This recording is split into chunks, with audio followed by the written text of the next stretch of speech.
The Democratic National Convention is just around the corner, and while Kamala Harris prepares to take the stage as the first black female presidential nominee, there's another story unfolding behind the scenes.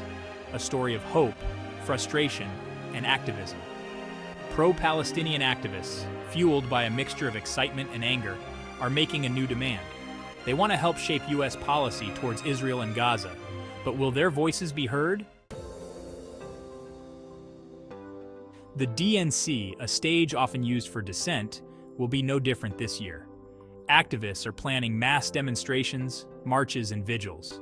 But what's even more significant are the demands being made by the uncommitted national movement and other progressive groups. When Biden stepped aside, there was a sigh of relief among anti-war voters. Harris's recent statements on Gaza gave us hope, but we need more than just words. When Vice President Harris refused to attend Netanyahu's speech and expressed empathy for Palestinian civilians, it sparked cautious optimism among activists. But as Harris ascends to the nomination, the question remains, will she take substantial action?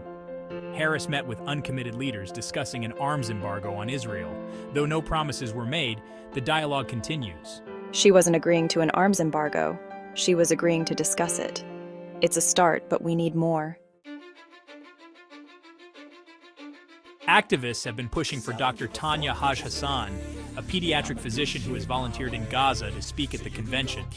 But so far, there's no indication that their request will be granted. The DNC has remained silent on whether they will allow a pro-Palestinian voice on stage. Activists like June Rose, an uncommitted delegate from Rhode Island, are determined to make their voices heard regardless. We will advocate for a permanent ceasefire and an arms embargo. We will make our voices heard in Chicago.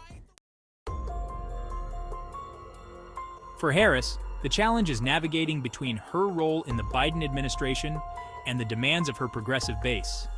With crucial voting blocs, including Arab American and Muslim communities, Harris must decide how far she's willing to go. I can't tell my community to vote for Harris because I feel she's sympathetic. We need concrete action, not just rhetoric. As the DNC approaches, the pressure is mounting. Will Kamala Harris listen to the voices of those calling for change, or will the status quo prevail? The decisions made in the coming days could have lasting impacts on the party and the nation. The Democratic National Convention is more than just a celebration of a historic nominee. It's a battleground for ideas, values, and the future of U.S. foreign policy. The world is watching, and so are the activists. What happens next is anyone's guess. What do you think? Should Kamala Harris make a bold move on U.S. policy in Gaza?